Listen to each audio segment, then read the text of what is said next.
जय हिंद साथियों, स्वागत है आपका self study classes with Sumit Jain YouTube channel में।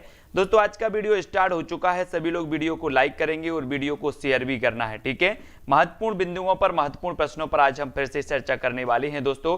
और दोस्तों टॉप प्रश्नों की ये सीरीज चल रही है निरंतर। रात्रि 9 बजे आपकी एक क्लास होती है हिंदी साहित्य की, फिर सुबह 9:30 बजे भी एक क्लास आपकी होती है दोस्तों, उसको आपको जरूर देखना है, ठीक है। तो सभी लोग वीडियो को लाइक करेंगे, वीडियो को शेयर भी करना है ना। आज का प्रश्न स्टार्ट करते हैं दोस्तों। एक प्रश्न आपको दिया गया था कि किस काव्य धारा के अंतर्गत मूर्ति पूजा और अवतारवाद का विरोध किया गया। तो किस काव्य धारा के अंतर्गत किया गया, यह चीज आपको बतानी है। तो 4 विकल्प हैं: सगुण काव्य धारा, कृष्ण काव्य धारा, राम काव्य धारा या फिर संत काव्य धारा। ये चीज हमने कल आपको एक प्रश्न दिया था, तो आपने उत्तर बताया था कि सर संत काव्य धारा में मूर्ति पूजा और अवतारवाद का विरोध किया गया, ठीक है। संत काव्य धारा दोस्तों आपको पता है कि संत काव्य धारा के प्रमुख जो माने जाते हैं, वो प्रमुख कौन माने जाते हैं? कबीरदास जी। कबीरदास जी क्या माने जाते हैं? प्रमुख माने जाते हैं। और कबीरदास ने सगुण भक्ति की उपासना नहीं की है, इन्होंने क्या की है? निर्गुण भक्ति की, है ना। इसलिए संत काव्य धारा ने मूर्ति पूजा और अवतारवाद का इन्होंने विरोध किया है, और डी नंबर आपका यहां पर बिल्कुल सही हो जाता है, ठीक है। फिर अगला क्वेश्चन आपसे आज का पूछा जाता है दोस्तों कि भक्ति काल के अंतर्गत किस काव्य धारा में विवाह पूर्व समाज निरपेक्ष स्वच्छंद प्रेम का निरूपण किया गया है। तो किस काव्य धारा में किया गया? कृष्ण काव्य धारा में, सूफी काव्य धारा में, सगुण काव्य धारा में या फिर निर्गुण काव्य धारा में। और 4 विकल्प में से हमें चयन करके बताना है किस काव्य धारा में किया गया। प्रश्न क्रमांक है 131।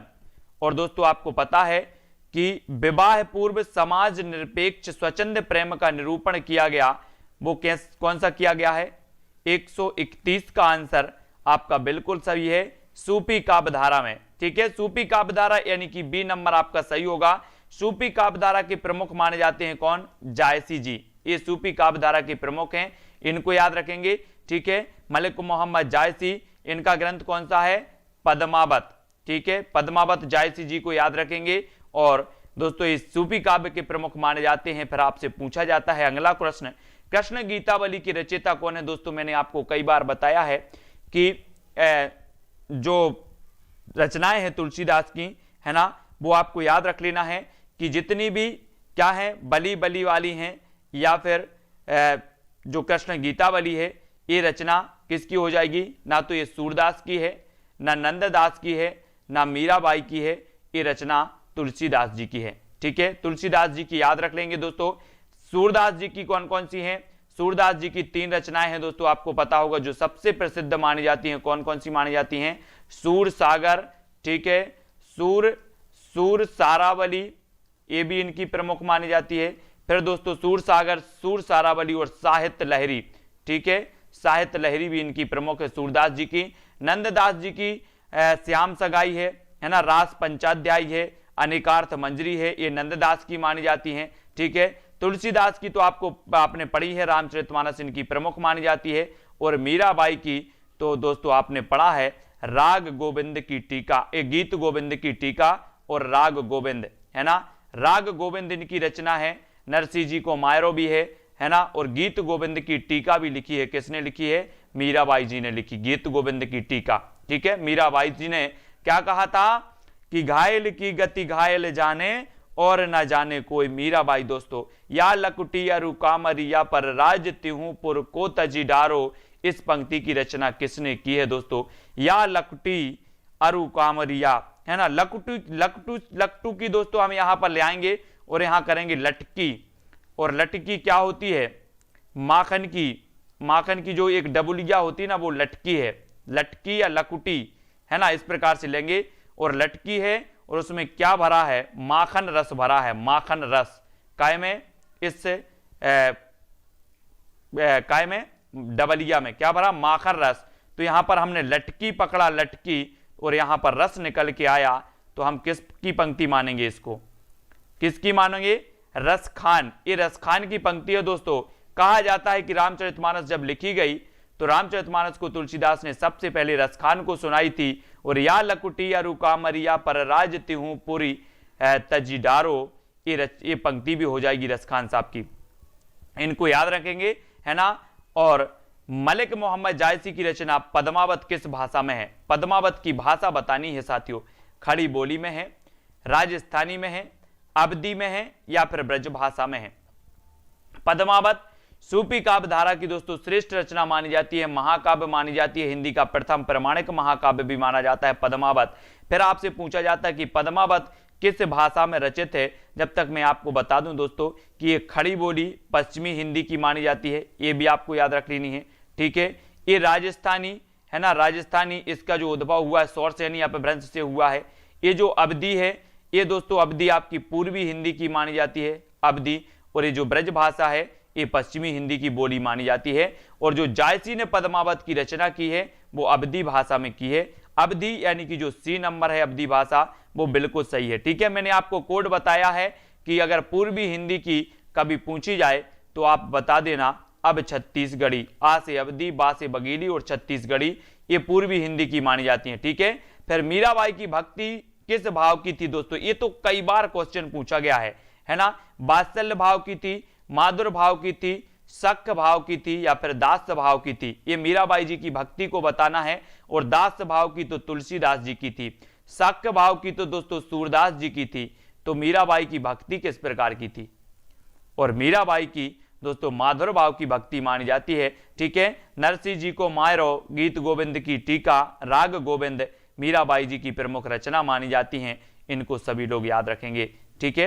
अब मीराबाई जी की और जाके प्रिय ना राम वैदेही पंक्ति तुलसीदास की किस रचना से उद्गृत है दोस्तों? ये तुलसीदास जी की आपको बताना है और 4 विकल्प भी आपके सामने मौजूद हैं। तब आपका बिल्कुल सही आंसर होगा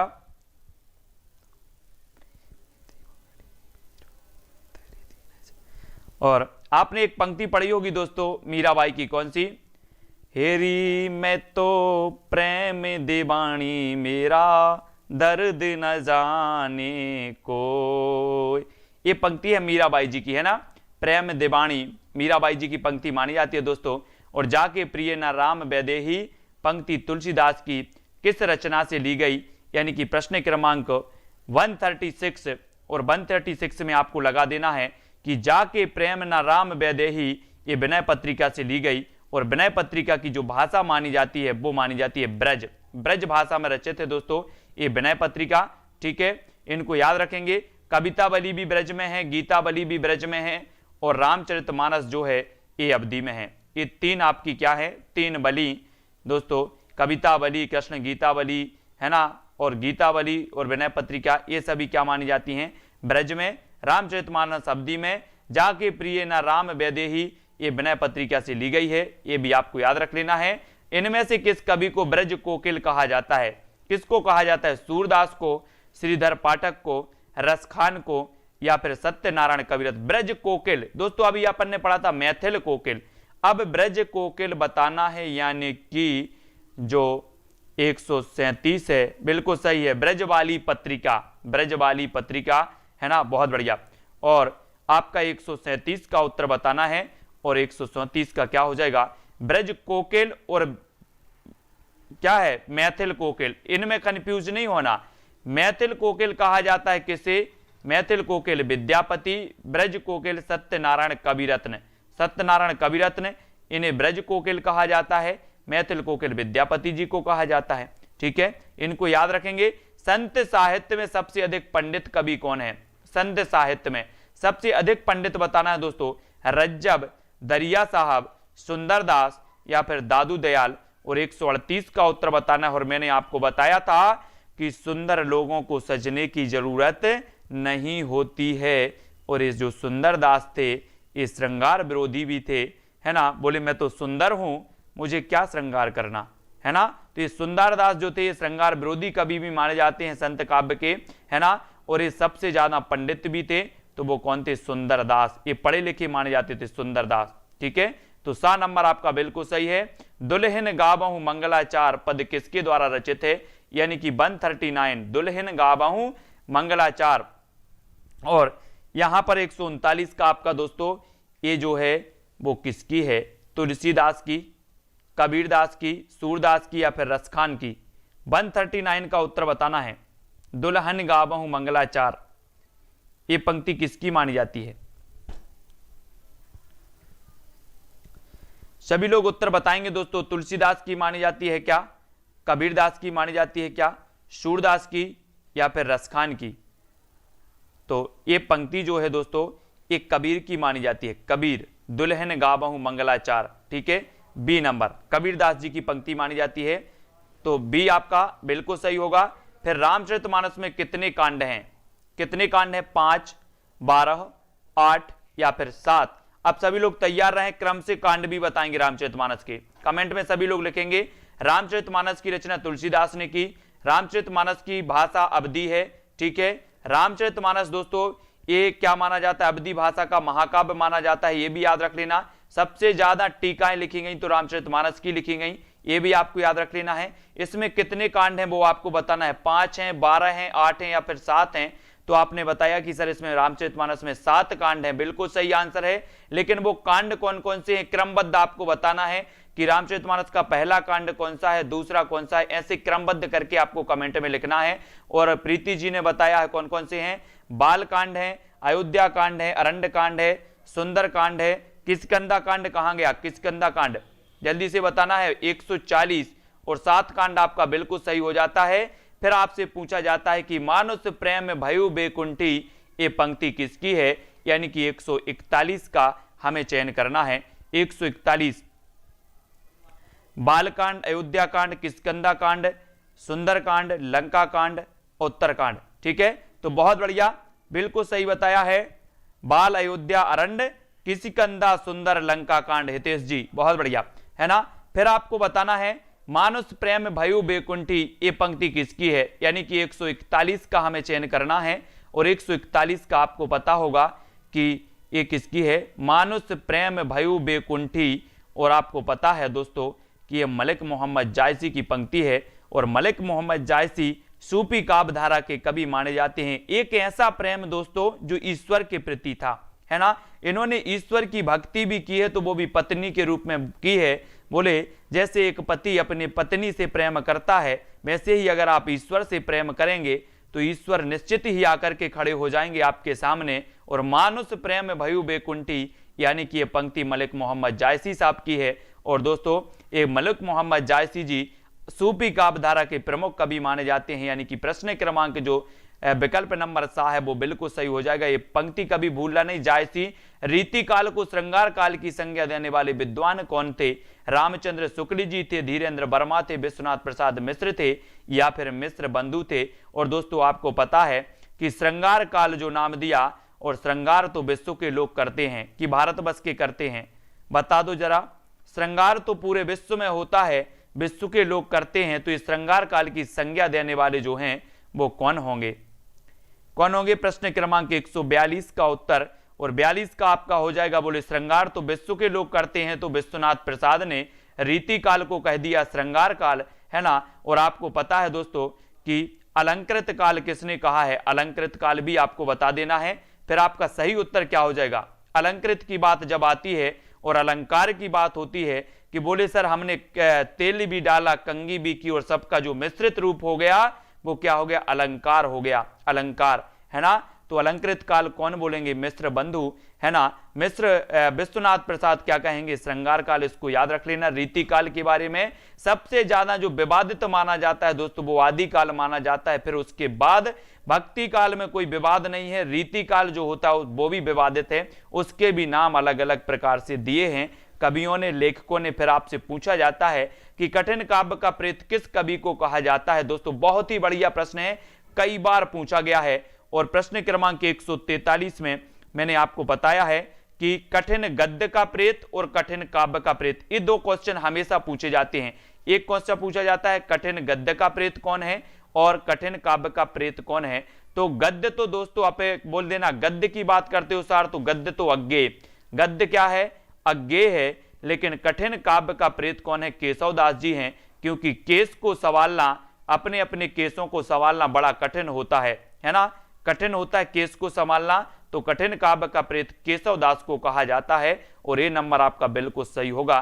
फिर आ जाता है चिंतामणि, तो चिंतामणि हमें याद आ जाता है कि रामचंद्र शुक्ल ने रीति काल का प्रवर्तक इन्हीं चिंतामणि को माना था, यानी बी नंबर सही हो जाता है चिंतामणि साहब जी, है ना। कठिन काव्य का प्रेत केशवदास जी और शुक्ल जी ने चिंतामणि को माना, यह भी याद रखना है। और दोस्तों बोधा की कौन सी है, इसके नामा है कि इसके लता है, बोले सर इनका इश्क में नाम पड़ गया बोधा, है ना, तो इसके नामा जो रचना है वो बोधा की है, इसके लता है घनानंद की, है ना, ये तो आप कभी नहीं भूलना। इसके नामा जो रचना है वो बोधा कवि की है और इसके लता घनानंद जी की है, ये याद रख लेना है। और घनानंद की प्रेमिका का नाम था सुजान और बोधा की प्रेमिका का नाम था शोभान। दोनों को क्या हो गया था, वियोग हो गया था, दोनों की स्थिति ही ऐसी थी। आगे के कवि रीजही तो कविताई न तो राधिका कन्हाई, आगे के कवि रीजही तो कविताई ना तो राधिका कन्हाई, सुमिरन को बहानो, ये पंक्ति किस कवि की है। ये प्रश्न क्रमांक 144 और 144 में आपका सही जो आंसर हो जाता है वो क्या हो जाता है दोस्तों, ये सुमिरन को बहानो ये किसकी है, भिखारी दास की है। आगे के कवि रीजही तो कविताई नहीं तो राधिका कन्हाई, सुमिरन को बहानो, ये भिखारी दास यानी कि जो बी नंबर है वो आपका बिल्कुल सही हो जाता है। ठीक है, प्रश्न क्रमांक 144 में दीना जी कोकला बिल्कुल सही है ना। फिर आपसे पूछा जाता है इनमें से कौन सी रचना मतीराम की है दोस्तों। मतीराम, सुजान चरित, कवि प्रिया, जगत विनोद या फिर ललित ललाम, ये बताना है। मैंने बताया था कि सुजान चरित दोस्तों किसकी, सूदन कवि की भी मानी जाती है और सुजान चरित किसकी मानी जाती है वो आपको बतानी है। कवि प्रिया केशवदास की है, जगत विनोद है ना ये किसकी है, पद्माकर जी की है, लेकिन जो ललित ललाम है ये मतीराम की है। मतीराम साहब की है ललित ललाम, तो सा नंबर ललित ललाम आपका बिल्कुल सही हो जाता है। ठीक है, सी नंबर। फिर आपको बताना मोहितो मोरे कवित्व बनावत, और कैसी कहते हैं आगे, मोहितो मोरे कवित्व बनावत, आगे की पंक्ति बोलो जल्दी से, मतीराम, चिंतामणि, रसलीन या फिर घनानंद, किसकी पंक्ति है ये। और आपने 146 का उत्तर बताना चाहा है कि बोले सर ये तो किसकी है, मतीराम की, चिंतामणि, रसलीन या फिर घनानंद की। इन्होंने कहा था किसने, घनानंद ने, मोहितो मोरे कवित्व बनावत यानी कि डा नंबर। इन्हें प्रेम की पीर कहा जाता था, प्रेम की वीर। बोले प्रेम में तनिक भी चालाकी नहीं चलती, है ना, तनिक भी चालाकी नहीं चलती प्रेम में। घनानंद की ये पंक्ति मानी जाती है। सुजान चरित किसकी रचना है दोस्तों, ये सुजान चरित आ गए, सुजान चरित है ना, घनानंद की, ठाकुर की, सूदन की या फिर बोधा की। तो ये हमेशा पूछा जाता है दोस्तों, हमेशा कंफ्यूज होते लोग, लगा के आ जाते हैं फटाक से घनानंद 147 और उत्तर हो जाता है क्या, सूदन, है ना। सुजान चरित को, सुजान को दोस्तों क्या हुआ, वियोग हो गया। अब घनानंद को गुस्सा आया और क्या कर दी, पिटाई, तो सूजन आ गई, क्या आ गई, सूजन आ गई। सुजान को सूजन, तो सुजान चरित सूदन, ठीक है, सा नंबर। सुजान चरित किसकी हो जाएगी, सूदन की हो जाएगी, सुजान को सूजन, इस प्रकार से याद रखेंगे। कवि कुल कल्पतरु किसकी रचना है, कवि कुल कल्पतरु, चिंतामणि, देव, केशव या फिर मतीराम। कवि कुल कल्पतरु मैंने तो कई बार आपको बताई है कि कुल की चिंता किसे है, कुल की चिंता, बोले सर मुझे अपने कुल की चिंता है, मुझे अपने कुल की चिंता है। जितने लोग देख रहे हैं सभी को कुल की चिंता है कि नहीं है, कुल की चिंता है, तो कुल कल्पतरु ये चिंतामणि की रचना होगी। चिंतामणि यानी कि आ नंबर आपका बिल्कुल सही हो जाएगा। ठीक है, कवि कुल कल्पतरु चिंतामणि, ए नंबर। ठीक है, रीति मुक्त कवि कौन है, रीति मुक्त हैं तो कौन है, केशवदास हैं या घनानंद हैं, भिखारी दास हैं या फिर चिंतामणि हैं, कौन है रीति मुक्त कवि। रीति मुक्त दोस्तों, रीति से मुक्त यानी कि जिन्होंने कोई लक्षण ग्रंथ नहीं लिखा है ना। और तो 149 का उत्तर बताना है। 49 में ये रीति मुक्त कवि माने जाते, कौन, घनानंद, ये रीति मुक्त हैं। ठीक है, इनको याद रखेंगे, घनानंद साहब को। केशवदास, भिखारी दास ये नहीं है, घनानंद जी ये रीति मुक्त माने जाते, यानी बी नंबर, रीति से मुक्त हो गए। अमीय हलाहल मद भरे श्वेत श्याम रतनार, जियत मरत झुक झुक परत जेहि चित्तवत एक बार। दोस्तों देखो, जो भी हम पंक्तियां आपको याद करवाते हैं उनका अर्थ आपका जो वास्तविक है उसका वास्तविक वाला नहीं लेना है। ठीक है, हमें कैसे ट्रिक निकालनी है, कैसे याद करनी है, वो चीज लेनी है। ठीक है, अमीय हलाहल मद भरे, अमीय दोस्तों ये बताना है अमीय, अपन बोलते ना अमिया, अमिया बोलते अमिया, आम की अमिया, और अमिया में क्या आ गए हैं, बोले सर रस, अमिया में क्या है, रस है। आम की अमिया, छोटी हो जाए तो बोले अमिया है, बड़ा हो गया तो बोले आम है, तो आम की अमिया और अमिया में क्या है, रस है। तो अमिये हला हल मद भरे सोत श्याम रतनार, जियत मरत झुक झुक परत जेहि चितवत एक बार। कई बार पंक्ति पूछ गई और अमिया में क्या है, रस है, तो ये पंक्ति भी रसलीन की हो जाएगी, रसलीन यानी बी नंबर। ठीक है, बी नंबर सही होगा। ग्रंथों में कौन सा ग्रंथ छंद विवेचन से संबंध नहीं है? छंद विवेचन से प्राकृत पेंगलम है ना, और हाँ ये तो पूछी जाती है अमीय बराबर, प्राकृत पेंगलम, छंदो मंजरी, श्रुत बोध, ब्रहबारिश, तो कौन सा ग्रंथ छंद विवेचन से संबंध नहीं माना जाता? और प्रश्न क्रमांक 151 का उत्तर बताना है, और उत्तर क्या हो जाएगा आपका दोस्तों, कौन सा ग्रंथ नहीं माना जाता, इसका उत्तर आपको ही बताना है। ठीक है, छंद विवेचन से संबंध कौन सा नहीं माना जाता, वो आपको ही उत्तर बताना है, यानी कि 151 का उत्तर का चयन बताना है, जल्दी बताओ।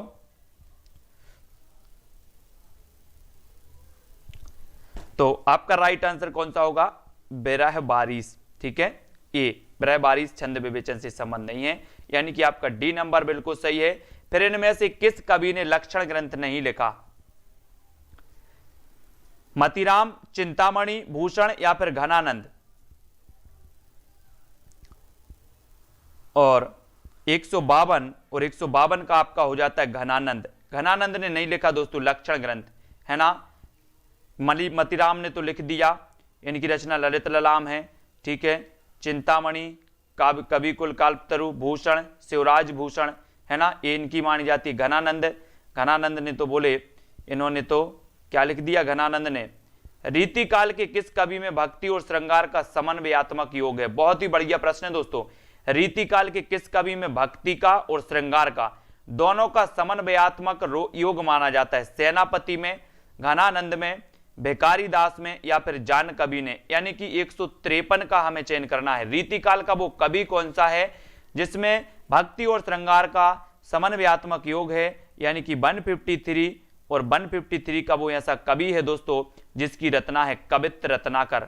कवित्त रत्नाकर उस कवि की रचना है, और उसे कहा जाता है भक्ति और श्रृंगार का समन्वयात्मक योग, और वो है सेनापति जी। सेनापति यानी कि जो आपका ए नंबर है, सेनापति बिल्कुल सही है। भक्ति और श्रृंगार का समन्वयात्मक योग इन्हें कहा जाता है, इनको याद रखेंगे। कवित्त रत्नाकर इनकी रचना है। मैंने आपको याद करवाई थी कि सेना हमारी क्या है, रतन है, सेना हमारी रतन है, तो कवित्त रत्नाकर सेनापति। ठीक है, अब आपको बताना है तंत्री नाद कवित्त रस सरस राग रति रंग, अन बूढ़े बूढ़े तेरे जे बूढ़े सब संग। 154 और 154 का आपका जो सही हो जाता है वो क्या हो जाता है, तंत्रीनाथ कवित्त रस सरस राग रति रंग, अन बूढ़े बूढ़े तेरे जे बूढ़े सब संग। इतनी खतरनाक बात कौन कभी कह सकता है? बिहारी। किसने कहा है? बिहारी। कहा जाता है कि इनकी एक रचना बिहारी सत्सई है, जिसमें 713 दोहे माने जाते हैं। 713 दोहे, कहीं कहीं 719, लेकिन 713 आप मान लेना। और रामचरितमानस के बाद सर्वाधिक टीका लिखी गई दोस्तों बिहारी सत्सई की। बिहारी सत्सई की रामचरितमानस के बाद सर्वाधिक टीका लिखी गई। सबसे पहले रामचरितमानस की, दूसरे नंबर बिहारी सत्सई की। 713 दोहे हैं बिहारी सत्सई में, बिहारी जी की रचना है। कहते हैं कि इन्होंने गागर में सागर भर दिया, गागर में सागर भर दिया, अति सूदो स्नेह को मारग है। ये पंक्ति किसकी है? अति सूदो स्नेह को मारग है, बोधा, ठाकुर, घनानंद या फिर आलम की। और दोस्तों कल हम सुबह 9:30 बजे वाली वीडियो में पढ़ेंगे क्या, सुबह 9:30 बजे वाली वीडियो में हम कृष्ण काव्य धारा की पंक्तियों को पढ़ेंगे, है ना। जैसे परमानंद दास, सूरदास, कुंभन दास, इनकी पंक्तियों को सुबह 9:30 बजे याद करवाएंगे आपको। अति सूदो स्नेह को मारग, यानी कि 155 का आपका बिल्कुल सही आंसर हो जाता है सा। घनानंद की है, ठीक है, घनानंद की है। घनानंद ने कहा है कि भाई अति सूदो स्नेह को मारग है, प्रेम तो ये सूदो सूदो है, इसमें कोई चालाकी नहीं चलती है ना। ऋतु वर्णन के लिए विशेषतः रीतिकाल का कौन सा वर्णन कवि प्रसिद्ध है? ऋतु वर्णन के लिए ये कई बार पूछा गया दोस्तों, देव, बिहारी, सेनापति या फिर पद्माकर, यानी कि 156 का उत्तर बताना है। और सेना को दोस्तों सेना से जोड़ देना है, सेना को सेना से जोड़ देना है। और आपको पता है कि हमारी सेना चाहे वो बरसात ऋतु हो, चाहे ठंड ऋतु हो, कोई सी ऋतु हो, हर ऋतु में क्या करती रहती, देश की सेवा कौन करती है, सेना। तो ऋतु वर्णन के जो लिए विशेषता रीति काल का कौन सा कवि प्रसिद्ध होगा, बोले सर सेना। सेना यानी कि सेनापति, सेनापति साहब होंगे, है ना। और सेनापति जी की कवित्र रत्नाकर, इनको याद रखेंगे। स्वच्छंद प्रेम का निर्बंध गायक कौन है, स्वच्छंद प्रेम का निर्बंध गायक माना जाता है तो कौन, ब्रंद, आलम, बिहारी या फिर मतीराम, यानी कि 157 का आंसर हमें चयन करना है। स्वच्छंद प्रेम का निर्बंध गायक, बहुत ही बढ़िया प्रश्न है, 157 का उत्तर बताना है। और 157 का दोस्तों आपने पढ़ा होगा कौन सी रचना, माधवानल काम कंदला। माधवानल काम कंदला आपसे कई बार पूछी गई है। बोले काम करते करते अब आलम कैसा है ना, काम करते करते आलम बिगड़ गया, है ना। इसलिए तो जो आलम है, बी नंबर आलम सही होगा।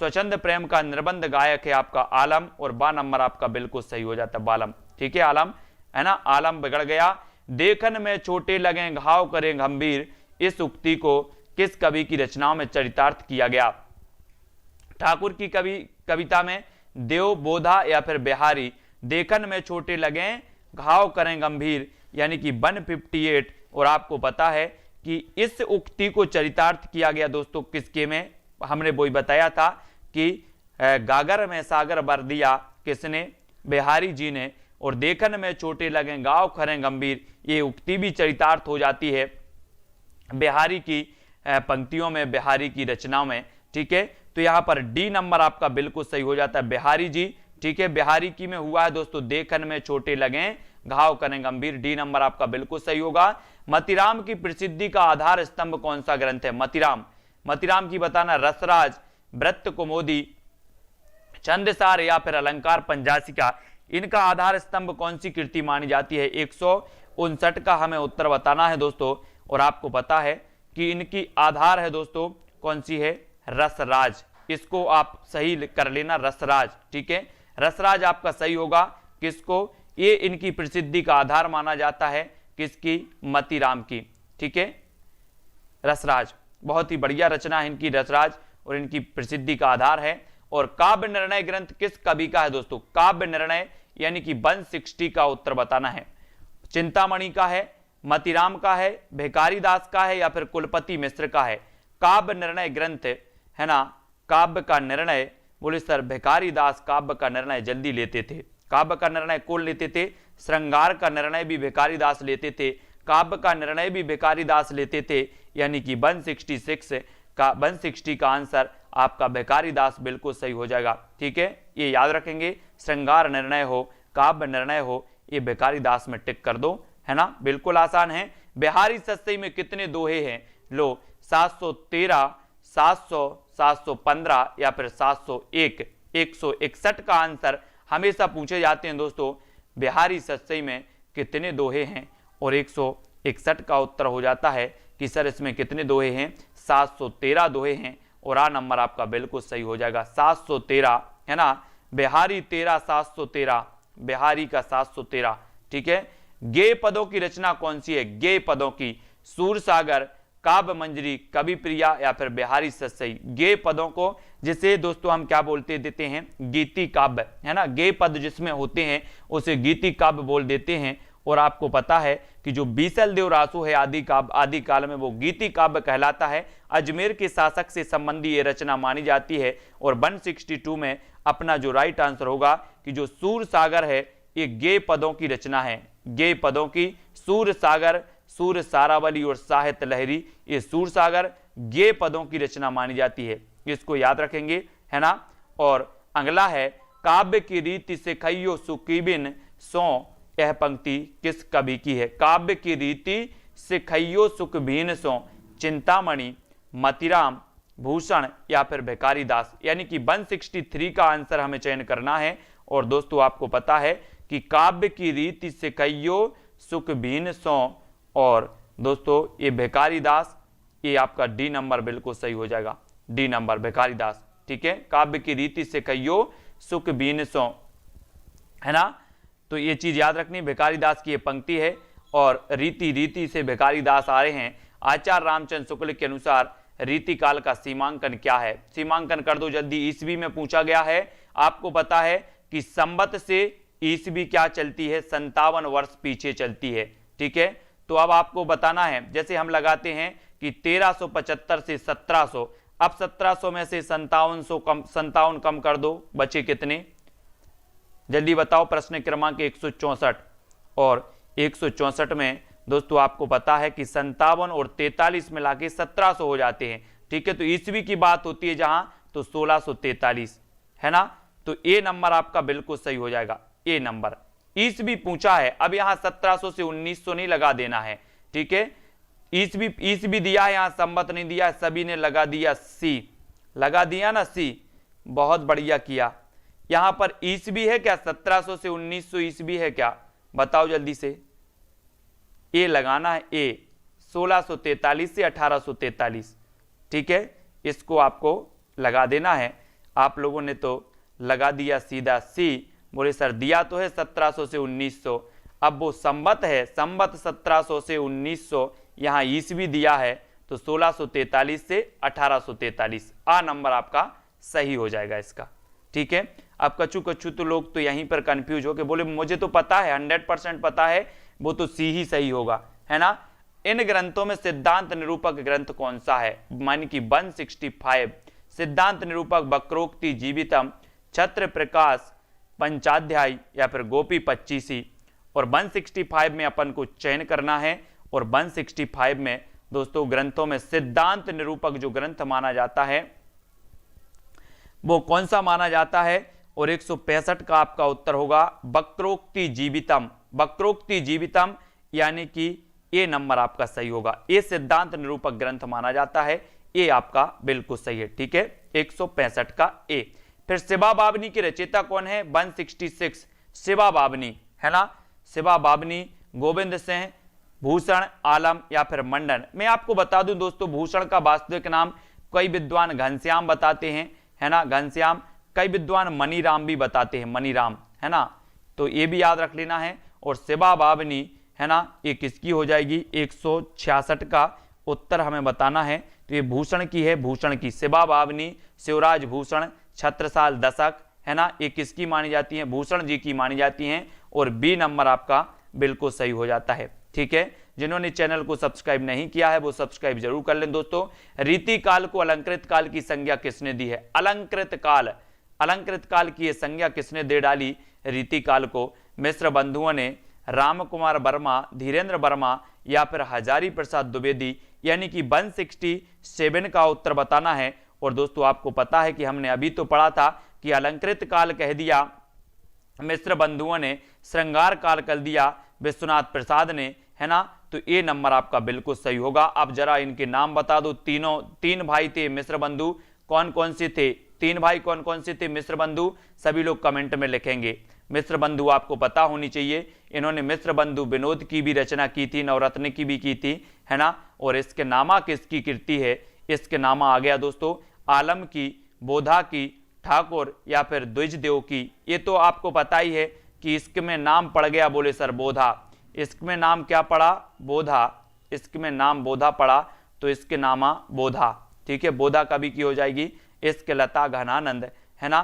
तो 168 का आपका बिल्कुल सही बी नंबर बोधा सही हो जाएगा, ठीक है, बोधा। और कौन ने बताया मिश्र बंधुओं के तीन जो थे, श्याम सुख गणेश, है ना, बिल्कुल सही है ना, बहुत बढ़िया, श्याम गणेश सुखदेव, श्याम गणेश सुखदेव, ऐसे याद रखेंगे। इनमें से कौन सा कभी रीतिबद्ध काव्यधारा से संबंध नहीं है दोस्तों, तो रीतिबद्ध काव्यधारा से कौन सा संबंध नहीं है, रीतिबद्ध, रीति सिद्ध और आपके कौन से थे, रीतिबद्ध, रीति सिद्ध और रीति मुक्त, है ना। इनकी भी आपको ट्रिक आने वाली है कुछ दिनों बाद, सारी चीजें एक एक फैक्ट आपको क्लियर करवाऊंगा दोस्तों, बिल्कुल टेंशन नहीं लेना। और 169 का आपका डी नंबर बिहारी, ये रीतिबद्ध काव्यधारा के नहीं थे, नहीं है पूछा गया है तो नहीं है, तो बिहारी यानी डी नंबर आपका सही होगा, ठीक है, बिहारी नहीं थे रीतिबद्ध काव्यधारा के, ठीक है।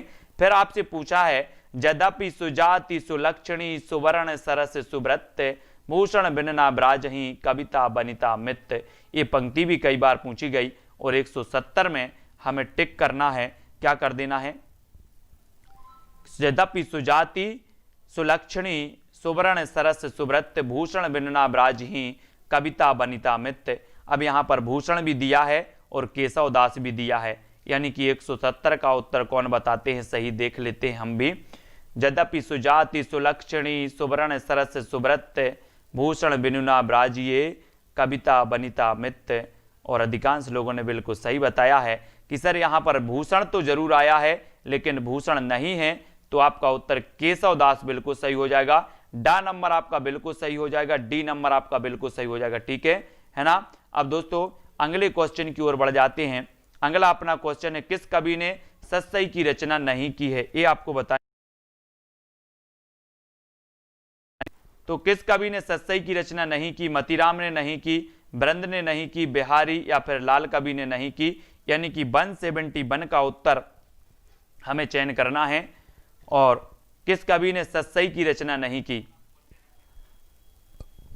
और यहां पर आपका 171 का हो जाएगा दोस्तों डी नंबर, ठीक है। किसने नहीं की, लाल कवि ने नहीं की सत्सई की, और डी नंबर सही है। और आज का प्रश्न आपका लास्ट प्रश्न, किस कवि की कविता की हृदय वेदकता को लक्ष्य करके उसे नावक के तीर कहा गया। बहुत बढ़िया रचना है। किस कवि की कविता की हृदय वेदकता को लक्ष्य करके उसे नाविक के तीर कहा गया है, बिहारी, घनानंद, देव या फिर पद्माकर, यानी कि 172 का आंसर बताना है दोस्तों। और आपका बिल्कुल सही आंसर है देव, है ना। कौन सा है, देव नहीं, बिहारी, सॉरी बिहारी, है ना। बिहारी, इन्हें नाविक का तीर कहा गया है। इन कविता की हृदय की वेदकता को लक्ष्य करके बिहारी जी को नाविक का तीर कहा गया, यानी कि जो आपका ए नंबर है वो बिल्कुल सही है।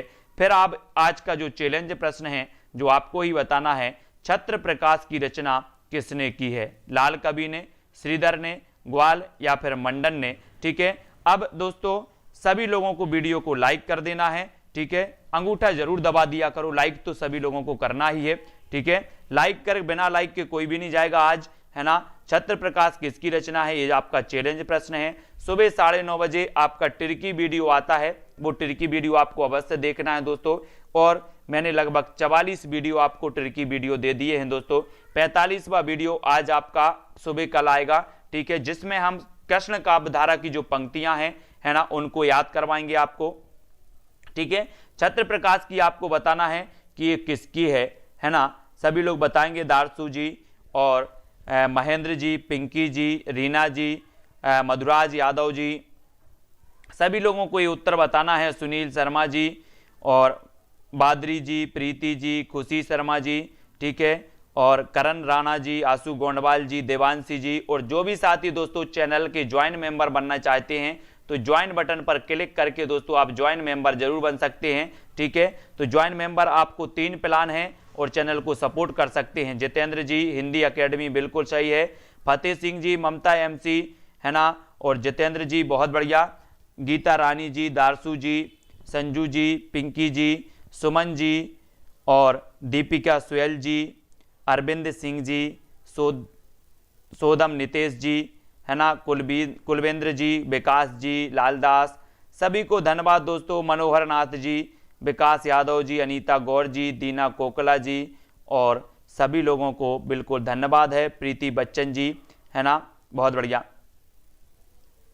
और ममता एमसी, रितु जी, विकास यादव, दारसू, जितेंद्र जी, मंजू बाला जी, और रोशनी देवी, विकास जी, काजल जी, अनीता गौर, लालदास जी, हितेश जी, सभी को धन्यवाद दोस्तों। इसी प्रकार से पढ़ते रहें, अपने अपने एग्जाम की तैयारी करते रहें, है ना। काजल और कुलविंदर जी, रोशनी देवी जी, ठीक है, गीता रानी और काजल चौरसिया जी, सभी को बहुत बहुत धन्यवाद। वीडियो को लाइक और अपने मित्रों तक शेयर जरूर करें। पूजा रानी, सुरेंद्र कुमार जी, ठीक है, और बहुत बढ़िया तरीके से आप लोग पढ़ रहे हैं, अच्छा उत्तर बता रहे हैं निरंतर, है ना। और दोस्तों मैं भी आपको नई नई ट्रिक निकाल के दे रहा हूँ, है ना। सुमन कश्यप, विकास यादव और मधुराज, आशु जी, कौन कौन ऐसे साथी हैं जो न्यू जुड़े हैं अभी चैनल से, सोनू सिंह जी, पिंकी जी खोजा, ठीक है। क्या बता दें, दीना जी, हाँ हिंदी पीजीटी एग्जाम के बारे में जी, हिंदी पीजीटी एग्जाम हुआ था, किसने दिया था पीजीटी का, हिंदी पीजीटी का किसने दिया था, किसी ने बताया भी नहीं, जल्दी से बताओ। विकास यादव, हाँ व्हाइट कलर बिल्कुल, क्या है व्हाइट कलर जो है ना इसमें अच्छे से दिखता है ना, इसलिए, और दूसरे कलर जो है ना वो क्या होते, फटते हैं, कटते हैं इस प्रकार से, है ना। तो सेटिंग जो है ना वो व्हाइट कलर वाली सेटिंग है ना। और सभी लोग लाइक जरूर किया करें यार, लाइक तो सभी लोगों को करना है, बहुत सारे लोग लाइक नहीं करते हैं, ठीक है। सुमन कश्यप जी, क्या हुआ, कैसे प्रश्न आए थे बताओ जल्दी से। पेपर किसी के पास हो तो वो सेंड कर देना, है ना। जो आपका पीजीटी का, एचपी पीजीटी का जो है वो आप सेंड कर देना किसी के पास अगर पेपर हो तो, ठीक है। दीपिका, दीना, दारसू जी, गरिमा, ममता एमसी जी और फतेह सिंह जी, अनु, रीनू जी, तो जिसके पास भी पेपर हो वो सेंड कर देना। वीडियो को सभी लोग को लाइक करना है। नंबर मैं आपको दे रहा हूं, जो भी व्हाट्सएप ग्रुप से नहीं जुड़े हैं वो 9098609291 ये नंबर है, व्हाट्सएप ग्रुप से सभी लोग जुड़ जाना, ठीक है। और अपने 3 व्हाट्सएप फुल हो चुके हैं हिंदी साहित्य के, एक चौथा व्हाट्सएप आज क्रिएट कर देंगे हम, ठीक है। तो दीना जी बहुत बढ़िया, तो ये व्हाट्सएप नंबर है, व्हाट्सएप पर सेंड करो। हितेश द्विवेदी जी, पूजा रानी जी, फतेह सिंह जी, दारसू, सभी को धन्यवाद दोस्तों। सभी लोग क्या हैं, हाँ सही बात है, लाइक के पैसे तो नहीं लगते यार, लाइक तो कर दिया करो सभी लोग, है ना। और पीजीटी का एग्जाम का पेपर सेंड कर लेना, फिर अपन उसको सॉल्व करेंगे, है ना। तो आज की वीडियो के लिए साथियों बस इतना ही। वीडियो को लाइक और अपने मित्रों तक शेयर जरूर करें और सुबह 9:30 बजे का वीडियो जरूर देखें, ठीक है। 9:30 पर ट्रिकी वीडियो रोज आता है, नई नई चीजें निकाल कर मैं आप तक प्रेषित करता हूं, ठीक है। तो आज के वीडियो के लिए बस इतना ही। जय हिंद। देशराज जी, दिशाराज जी, ठीक है, गरिमा यादव जी, ऋतुराज जी, सभी